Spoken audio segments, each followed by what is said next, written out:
बिथाङा सासे बर'नि लिडार बिपिएफनि आफादगिरि जोङो सिनायो आरो बिथांखौ जों सनमान होयो खिन्थु बिथाङा अबे जुक्तिजों अबे खारनजों अबे सिस्टेमजों बिपिएफनि राइटिं पेडनिफ्राय मोनसे नटिफिकेसन ओंखारदों बे जिनिसखौसो जोङो आसरित जों मोनदों। बेयो बिराद साननो गोनां बाथ्रा। बिथाङा हयथ' सिस्टेमखौ मोजाङै बुजिजोबनो हायाखै। नटिफिकेसन होनाय बे नटिफिकेसना एक्सेप्ट जाथाव नङा। बेयो बेआइनि आरो बेहा जोंनि एक्स-बिएलटि वेलफेयार कमिटिजों बिपिएफ पलिटिकेल पार्टिजों जोंहा नांजाबथाबनाय मोनसे सोमोन्दो जोंहा गैया। जों इन्डिपेन्डेन्ट बडि आरो बिथाङाबो इन्डिपेन्डेन्ट बडि, बेखायनो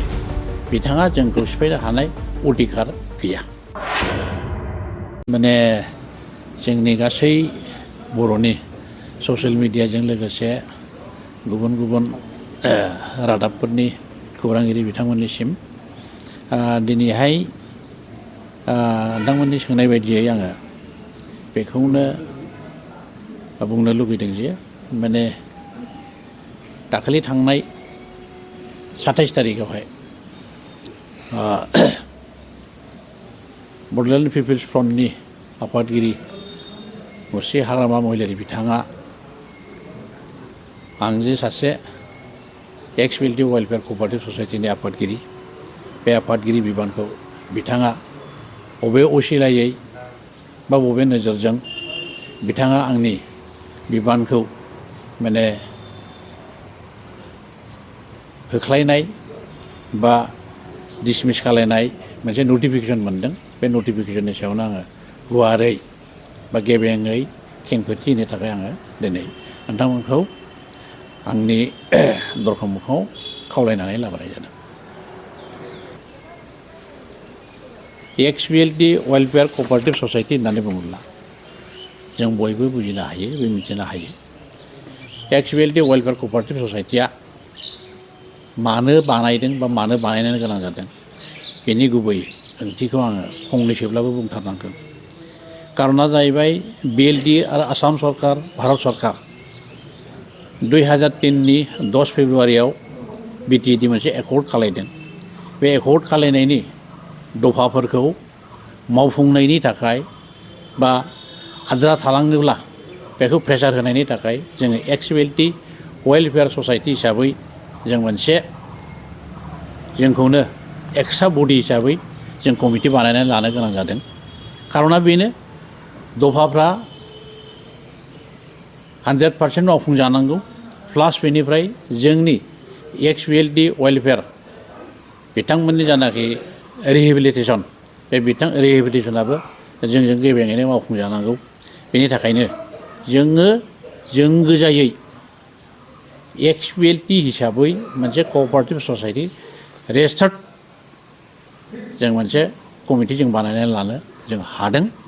बेनि थाखायनो आङो बयखौबो दिनै ससियेल मिडियानि गेजेरजों बेखौनो गेबेङै फोरमायनो सानदों जे बिथाङा बबे खारनाव मा खारनाव बबे पावारजों बा बबे सिस्टेमजों आंनि कमिटिनि आफादगिरि बिबानखौ बिथाङा सिफायदों बा सिफायनायनि नटिस हरदों बेखौ जों बुजिनो मोनाखै। बेखायनो बेनि सायाव जों गेबेङै जोंनि एक्स-बिएलटि वेलफेयार क'अपारेटिभ ससाइटिनि एक्जिकिउटिभ बडिया रायलायनायनि गेजेरजों सावरायलायनायनि गेजेरजों बेखौनो स्पष्ट'करन होनाय जायोदि जोंनि एक्स-बिएलटि वेलफेयार क'अपारेटिभ ससाइटिया गभर्नमेन्ट रेजिस्टार्ड मोनसे आफाद, बेवहाय बायल' दङ। बे बायल' मथेसो जोङो बा सिस्टेम मथेसो जोङो थांगोन बा मावलांगोन, हाबाफारिखौ मावलांगोन। एसे दासिम आङो आफादगिरि जानानै 6-7 मासल' आं रानिं जादों। बेवहाय जोंनि क'अपारेटिभ ससाइटिनि जानाखि हाबाफारि लानाय दं बेखौ गेबेङै जों दाबो मावफुंजोबनो हायाखै आरो दाबो जोंनि वार्कफोरखौनो मोजां रोखोमै एवारनेस जों खालायजोबनो हायाखै। बेनो आंहा बुंनांगौआ बेनो, माने जोंनि गासै एक्स-बिएलटि आरो जोंनि बर'नि गासै बुद्धिजिबि रायजो राजा बिथांमोनखौ आंनिफ्राय गेबेङै खावलायनाय, बिथांनि जायनाखि नटिफिकेसन होनाय बे नटिफिकेसना एक्सेप्ट जाथाव नङा बियो बेआइनि आरो बिहा जोंनि एक्सपिएलटि वेलफेयार कमिटिजों बिपिएफ पलिटिकेल पार्टिजों जोंहा नांजाबथाबनाय मोनसे सोमोन्दो जोंहा गैया जों इन्डिपेन्डेन्ट बडि आरो बिथाङाबो इन्डिपेन्डेन्ट बडि बेखायनो बिथाङा जोंखौ सिफायनो हानाय अधिकार गैया आङो एक्सपिएलटि वेलफेयार कअपारेटिभ ससाइटिनि आफादगिरि जानायनिफ्रायनो जोंनि बर' हारिनि जातीय दल संगठननि दैदेनगिरि बिथांमोननि खावलायनाय बायदियै बा बिथांमोनहा लोगो हमनानै बुंनाय बायदियै जाथिनि अलखद समाव जोंनि एक्सपिएलटि सोद्रोमा बिथांमोनखौ जोंखौ जयैनो खावलायदों जे एक्सपिएलटिनि सायाव जोंनि बर' रायजो राजाफ्रा इन्टेलेक्सुवेलफ्रा जथेस्थ' फोथायनाय दङ बे बिसासखौ जोंनो होदों होनायजों लोगोसे जोंखौ आरोबाव खावलायदों दानि बर'नि जानाखि भबिसत जाथिनि जानाखि भबिसत बे जाथिनि भबिसतआ गोबांथार अलखदाव गोग्लैनानै दङ बे अलखदखौ बोरैहायब्ला जोङो सुस्रांनानै जोंनि जातिखौ खौसेथि लाबोनो हायो बेनि थाखाय खावलायनायलाय आंबो सासे बर'नि राजनितिक सासे सोद्रोमा हिसाबै आंबो खामानि मावबोदोंमोन नाथाय जोंनि बर' जाथिनि दैदेनगिरि बिथांमोननि खावलायनाय बायदियै आंबो निजा आंनि राजनितिक जानाखि मेम्बार बे मेम्बारशिपखौ आङो टटेलि टेक खालायनानै जाथिनि भबिसतनि थाखाय आं खामानि मावनो ओंखारबोदों बेखायनो आङो दिनैनि गेजेरजों आं खावलायनो लुगैदों जे जोंनि बर'नि हारि माहारिनि दैदेनगिरि बिथांमोनखौ आंनिफ्राय गुरैयै खावलायनाय जों बोरैहायबा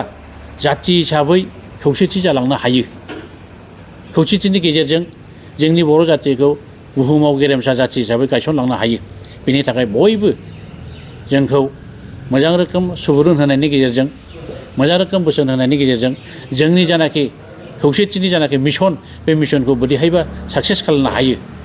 बेखायनो आंनिफ्राय गुरैयै खावलायनाय जों गासैबो बर' जातिनि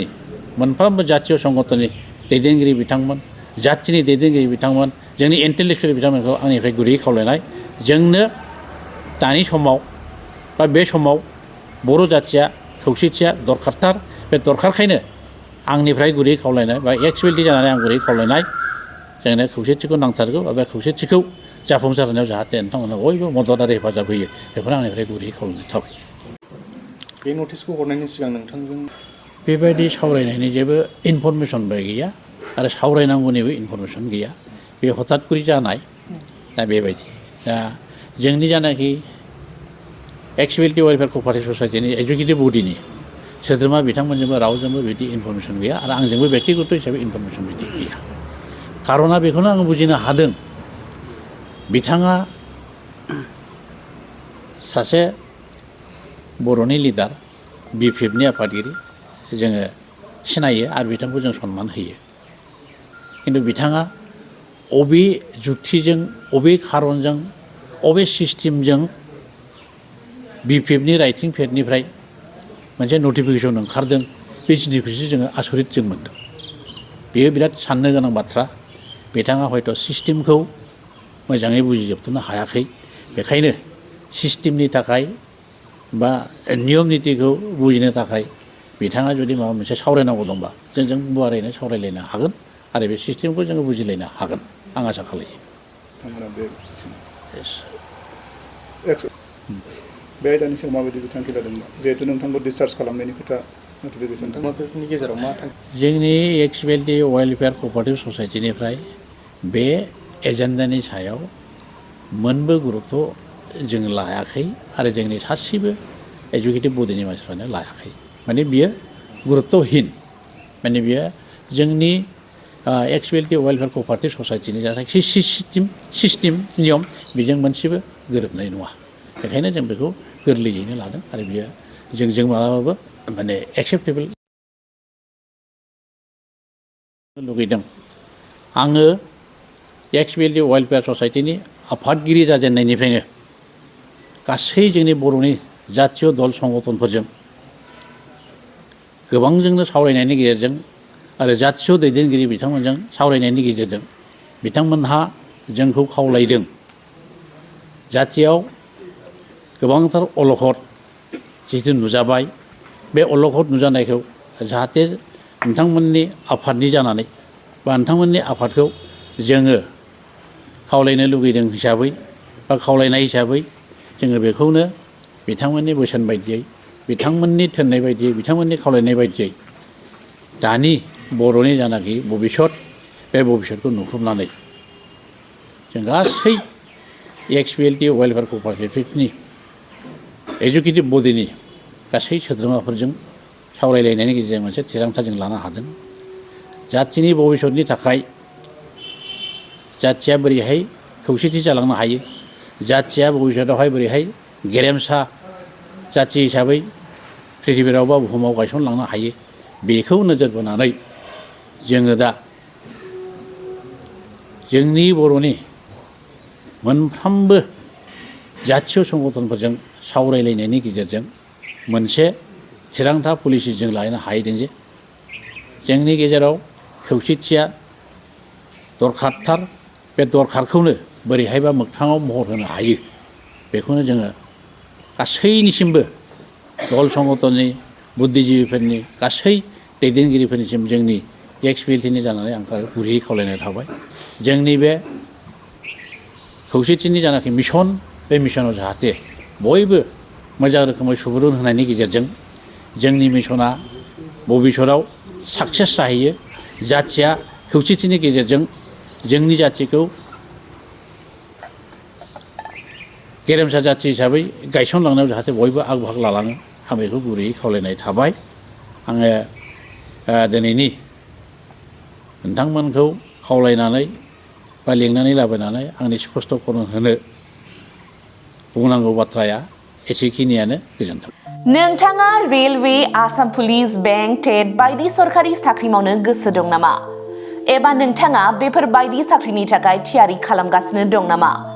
नोंथाङा railway Assam police banking SSC Assam direct recruitment TET बायदिनि आनजादखौ खनले होदोंब्लाबो जाफुंसारनायखौ मोननो हायाखै नामा जुदि नोंथाङा railway Assam police banking SSC Assam direct recruitment TET cum recruitment आनजादनि थाखाय थियारि खालामगासिनो दङब्ला नोंथांनि थाखाय लानानै फैदों मोनसे मोजां रादाब। लास्ट ईयर से प्रिपरेशन स्टार्ट किया बट कोचिंग ज्वाइन करने के बाद ही मेरा एग्जाम क्लियर हुआ तो मेरा इस साल 3 एग्जाम का प्री क्लियर हुआ सीएचएसएल का प्री क्लियर हुआ फिर आईपीएस पीओ का मेरा प्री क्लियर हुआ है और सीजीएल का भी मेरा प्री क्लियर हुआ है तो अभी मैं मेंस का प्रिपरेशन कर रहा हूँ। क'क्राझार सहरनि RNB road ward number 6 Sai Baba मन्दिर एबा एयारटेल अफिसनि साखाथियाव दङ आईबीटी कचिं इन्स्टिट्यूटआ आईबीटी कचिं इन्स्टिट्यूटआव banking SSC railways defence TET आरो गुबुन सरकारि साख्रिफोरनि आनजादनि कचिं होनाय जायो आरो बेनि मुं थिसननाया दासान्दि सोलिगासिनो दङ। आं नाजानाय मेथ्सफोराव उइकफोरमोन ओमफ्राय दा बाहायनाया एसे गुबुन जाबाय आरो बाहाय सीए क्लासबो जायो माने सामफ्राम कारेन्ट एफेयारफोर जानाय बहाबा मा जानाय जिउ मा जानाय बेखौ मोनगोन ओमफ्राय रिजनिंफोर इंग्लिश क्लास जाजोबो गासैबो। मेरा क्वांट में एक्चुअली खराब था इसलिए मेरा ज़्यादातर एग्जाम में क्वालिफाई नहीं कर पा रहा था और कॉन्फिडेंट भी नहीं था। जब से मैंने ज्वाइन किया है तब से मैंने क्वांट पे एक्चुअली अभी मैं क्वांट पे अच्छा हूँ और कर भी पा रहा हूँ तो अभी कॉन्फिडेंट भी हूँ और फैकल्टीज भी बहुत अच्छे हेल्प करते हैं बहुत। आईबीटी कचिं इन्स्टिट्यूटआव मुं थिसननायनि गोबां मुलाम्फाफोरखौ नोंथाङा मोननो हागोन जेरै ल' course fees specially daily current affairs classes lifetime membership card weekly 5 to 6 days classes comprehensive study materials regular online and offline mock test make my exam app flexible class timings doubt clearing session बेफोर गासै सुबिदाफोरखौ नोंथाङा IBT coaching इन्स्टिट्यूटआव मोननो हागोन अब्ला थाबैनो मुं थिसनदो आबुङै मिथिनो थाखाय 9387277188 एबा 9101325849 आव सोलाद लानो हागोन।